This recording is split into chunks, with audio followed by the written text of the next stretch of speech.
Hello everybody out there in internet land, this is Kyle from Earworm Reviews. Now I'm going to do something a little bit different today, and I'm going to do this a couple more times. So I found these brackets online. Since we didn't have the actual March Madness, not that I'm a big basketball fan to begin with, but since we didn't have the bracket madness, somebody came up with some band brackets. So I have a pop punk one, there's an emo one that I've already gone through, and there's some other ones that I'm seeing coming through on Instagram. But today I wanted to go through the pop rock one. So what I want to do is I'm going to go through this bracket, both sides, and I'm going to declare a winner. Now this is completely biased, 100% biased. This is my favorite band, choosing between two of these. Some of the other ones I've already gone through, but this one I haven't yet. So we're going to do this live. So let's get into it. So first up we have Story of the Year versus My Chemical Romance. MCR is great. They really defined or helped move along the whole emo scene genre. But for me personally, I can listen to almost every Story album. MCR, to be honest with you, their first major LP, that's about all I can listen to. And not all I can listen to, I shouldn't say that. I can listen to the other ones, but that one, I'm kind of stuck on that one. That's the one that I like the most. So I'm gonna piss off a lot of people, but I'm gonna say Story of the Year over My Chemical Romance. So next up we have Simple Plan and Linkin Park. I don't see this as a competition. Linkin Park defined my junior high years. They defined the rap rock genre, and then they have since ascended past it.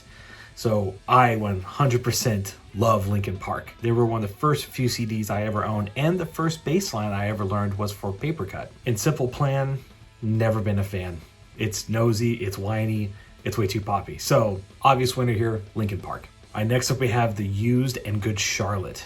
Whew. I have to admit that Good Charlotte, I listened to a lot of them. I was one of those kids that I wanted to, but I just wasn't cool enough to do any sort of eyeliner or Liberty spikes for that matter. And while they were big, The Used is just, it's The Used. They are the godfather of emo, hardcore stuff like that. And I definitely, some of their earlier stuff, and even some of their newer stuff is really, really good. So easy decision. The Used over Good Charlotte. All right, next we have the All-American Rejects versus Avril Lavigne. This one's tough. Avril Lavigne, again, was a lot of junior high when I really started getting into, emo and into punk and into rock and stuff like that. So Avril Lavigne played was a Kickstarter. It was earlier on. All-American Rejects, though, that was like a lot of high school and a lot of college. Fun little side story, I actually got mistaken for the All-American Rejects drummer. The woman just obviously didn't know who he was. But I can say, though, that I listened to the All-American Rejects way longer than I did Avril Lavigne. I honestly don't know if I listened to any of Avril's stuff after her first album. And the All-American Rejects, they were a good band. They just didn't know how to keep the momentum going. So that being said, the winner is the All-American Rejects. All right, so now we have Blink-182 versus Midtown. Midtown is good. I've seen them once, I think. I had a couple of their albums, or I downloaded a couple of their albums, but it's Blink-182. There's no competition. My generation was defined by Take Off Your Pants and Jacket and Dude Ranch.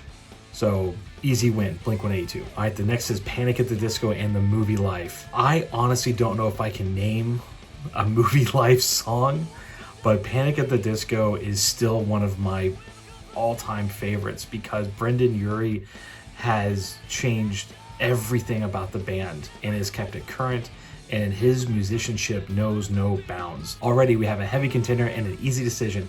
It's Panic at the Disco. Yeah. Right, next we have is Hello Goodbye and Acceptance. I will be honest, I don't know if I know who Acceptance is. I know Hello Goodbye. I've never hated them, just never been a fan of them. So by default, Hello Goodbye wins. All right, next up we have Sum 41 versus Fall Out Boy. This one's tough. This one's really tough. Fat Lip was one of my favorite songs growing up. The music video was awesome. I tried so hard to dress like them because I wanted to be the cool punk skater kid. Unfortunately, I was too fat to wear a tie as a belt. Go figure. The first two albums were fantastic, and even Chuck was good. I enjoyed that one. Man, yeah, Sum 41 is, man.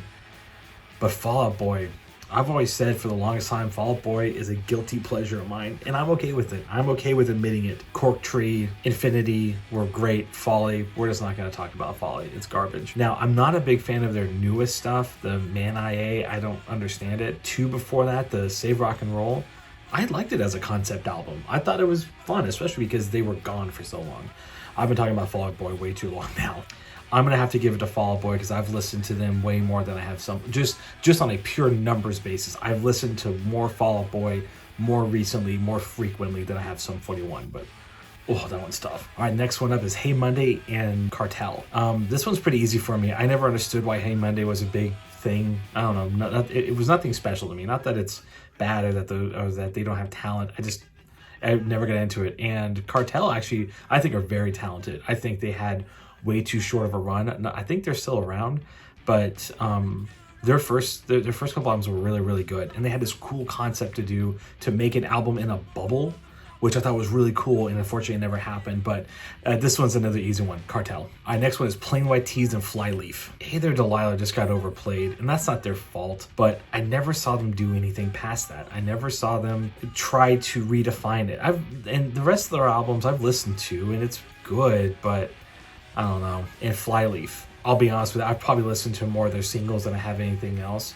But I personally think that women-led rock groups are really awesome, especially when they can differentiate even further. And Flyleaf did that really, really well. Their first single, when she just growls at you, is amazing, and the music was really fun too. So we'll call another easy one Flyleaf. All right, next we have Green Day and All Time Low. I'll start with All Time Low because they were one of those pop punk bands that when I was working at Hot Topic, that I was like, this is just cheesy pop. This is just teenage pop. I don't get it. But I listened to it a little bit more, and it got better. They've since continued to get better, although I don't think they have as much talent as some of the other bands do, but talent isn't everything, right? How can you write, can you write music? Can you write music that is meaningful to people? That's what really counts. So I'm not knocking them on that. But when you compare them to Green Day, the International Super Hits CD, I bought 3 times between junior high and high school because I played it out so much. Green Day, I can always go back to Green Day, all the way back to Dookie or Kerplunk, Nimrod, all of them. Love them all. Unfortunately, they had to go up against Green Day. Green Day won. All right, next up is Paramore versus Mayday Parade. Have to decide if I'm gonna think about this from a current standpoint or a former. Because I'll be honest with the current Paramore, I could care less. I don't get it. New Haley Williams is really good. I'll credit where credit's due there. I don't think they sold out. I think they moved on, which I think is even worse because they chose to move on, and it sucks. Now Mayday Parade, they were kind of under the radar, if you will. So they weren't they were headlining, but people still didn't know who they were, but they do know who they were. It was really weird. As much as I don't like the new Paramore, their old stuff to me is some of my favorite. I can listen to Riot and Brand New Eyes all day long. It's really good. Winner goes to Paramore. So next one up is Academy Is versus Bowling for Soup. This one's gonna be easy because Bowling for Soup, I get being fun. I get the, punk and pop should be fun, but it's all a bunch of dick jokes, and I don't know. I'm not feeling it. So Bowling for Soup, I've just never been a fan of. Academy Is, though, their first album, I love. And they didn't do much after that, which is a shame. But so yeah, because of that, easy win, Academy Is. Next up is Versa Emerge and Cute Is What We Aim For. Again, these are 2 bands that I know of. Versa has a song that I really, really like. They actually have a song called Fix It Zero that once we're out of quarantine, a tattoo is in line based off of some of the lyrics. And just because of that, just because there's another song on their first album, really their only album, that I can recognize, I can actually sing without needing the music. Cue Is What We Aim For, I blank out every time. So someone over win, Versa. All right, the next up is The Main versus Boys Like Girls. I'm gonna have to give it to Boys Like Girls just because I think I know more songs than I do The Main. The Main is good, but I don't think I ever pirated them or downloaded them. So another easy one, Boys Like Girls. All right, and last of the quarterfinals or semifinals, whatever it is, the first bracket is Jimmy Eat World versus Cobra Starship. I'll be honest, I don't understand Cobra Starship because they had the first song for Snakes on a Plane. And they had 2 or 3 singers. It was really cool. That was a fun song especially for, God, what was that? 2000 and probably 2007, 2008, something like that. It was fun, but I don't get it. Whereas Jimmy Eat World, I think, is one of the most underrated bands of the last 20 years. Bleed American is it's amazing. I can listen to that album front and back except for one song. I'll probably go over that later down the road. So another easy win, Jimmy Eat World. All right, we're now ready for the second round. First up in round 2 is Story of the Year versus Linkin Park. This one, man, we're starting off tough. If I compare to like how many of their albums can I listen to? I can listen to pretty much all of the Story of the Year albums, including that weird third one, and pretty much all Linkin Park, but I don't know it as well. Yeah, because Linkin Park's first 3 albums are just, I know them, they're so near and dear to my heart, but so is Page Avenue. God, I love that album. I gotta give it to Linkin Park. All right, next up is The Used versus All American Rejects. I feel like this should be a tougher decision than it is, but I'm going to give it to The Used. I know about the same amount of songs. It's about the same knowledge. I would rather listen to them. If they randomly came up on a shuffle, I would probably continue to listen to The Used, where I may skip over All American Rejects. So, The Used. Okay, so we have Blink-182 versus Panic at the Disco. Like, I'm talking like part of my childhood. Like, I owned so many Blink-182 t-shirts, and I rebought so many of their albums. Some of the first music videos I ever pirated were Blink-182, mainly First Date. God, Panic has so much talent. And so does Blink-182. Buddha and Dude Ranch are just so awesome. Or I mean, they're basement punk at its best. And I once hunted around Oklahoma City for weeks trying to find an original sealed copy of Buddha from Blink-182. I still have it somewhere. But Panic at the Disco, their first album was so out of nowhere, and yet it made so much sense. And I still know every damn lyric on that album. And the one after it, Pretty Odd, it was a complete shift, but it was good. The one after it, it's whatever. But especially the newer stuff, the last, 3 albums now are amazing. Just the absolute musicianship of it. That sounds pretentious. And that's where, and that's what it comes down to. I would rather listen to new Panic than I would new Blink-182. Because new Blink-182 it's not bad, don't get me wrong, but new Panic is just, to me, that much better. So, the winner goes to Panic at the Disco. Wow, Blink-182 got knocked off after the second round. All right, next up is Hello Goodbye versus Fall Out Boy. This is an easy one, Fall Out Boy. I know way more Fall Out Boy than I do Hello Goodbye. So, winner, Fall Out Boy. All right, next up is Flyleaf versus Cartel. I think I've only listened to Flyleaf's singles. I don't know if I've ever wanted to listen more on their album. I guess the first one I probably listened to once back in college, but I've listened to way more Cartel deep tracks, if you will. Minstrel's Prayer is one of my favorite ones. Yep, Cartel's a winner. All right, next up is Green Day versus Paramore. Again, I think Paramore is really talented. I like what they did. I like how they did it. Looking back, if you rewatch Misery Business, it's kind of cringy with that hair. But that was the scene, and they owned it, and they were awesome. But Green Day is a godfather of current punk, and it's hard to go up against that. So, winner, Green Day. Moving on, we have Academy Is versus Versa Emerge. This is also another easy one. I can maybe count 2 songs from Versa Emerge that not only do I like, but what I listen to again. So, Academy Is moves on. All right, and lastly for this round, we have Boys Like Girls versus Jimmy Eat World. And again, this is another easy one. Jimmy Eat World 100% takes it. I would be hard pressed to find anybody that couldn't find at least one Jimmy Eat World song that they didn't love. All right, so winner is Jimmy Eat World. Round 3. All right, first up is Linkin Park versus The Used. Now, this would probably be a harder decision for most people. For most of the people my age that were scene kids or were punk rock kids. But this one isn't. For some reason, this is really simple. It's Linkin Park. I keep thinking back to when after Chester died, Linkin Park did a concert something where they had a whole bunch of different bands sing their stuff, and not one singer could do what Chester did. And that's why it was so special and it was so unique. And I think if I were to pick a band to listen to all day long, it would be Linkin Park. So winner is Linkin Park. Now we have Panic at the Disco versus Fall Out Boy. How fitting. This one is not easy at all because they came onto the scene at about the same time. I guess Fall Out Boy was a little bit earlier than Panic, but man, not by much. They toured together a lot, and they have the exact same fan base for pretty much the same reason. If I had to pick one band to listen to all day long, Fall Out Boy versus Panic, I'm gonna have to give it to Panic, just because their newer stuff I like way more than I like the brand new Fall Out Boy. I tried listening to Man IA once, and I could not get through it. To me, it's just Folly 2.0. Sorry if anyone from Fall Out Boy ever watches this. So winner is Panic at the Disco. All right, next up we have Cartel versus Green Day. And again, this is going to be an easy one. It's got to be Green Day. They are the kings. They have a much bigger discography. I think they have a little bit more talent, and I would definitely I could listen to Green Day all day long. So winner is Green Day. Last for this round is Jimmy Eat World versus Academy Is.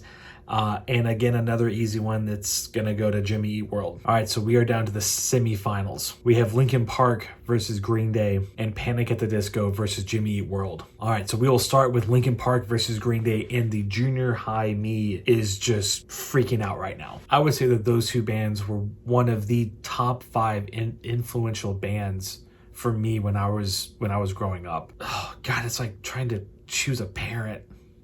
So I've been using this for the other ones. If I had to pick one band to listen to for an entire day, who would I listen to? I think I have to give it to Linkin Park, just because Green Day went through such a long stretch of the same stuff with Uno Dos Tres, and American Idiot really gets under my skin. For some reason, it's not bad. They were trying too hard. Punk is about being subtle in some ways, and that album was not subtle in any way, shape, or form.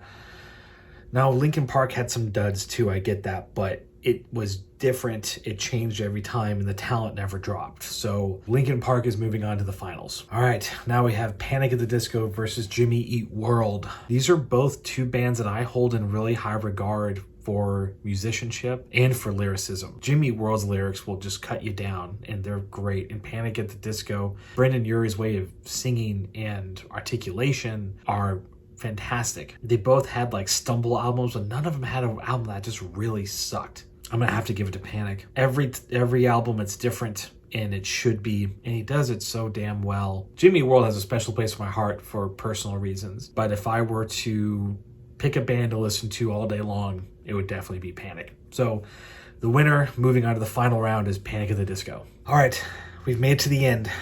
It's Linkin Park versus Panic at the Disco.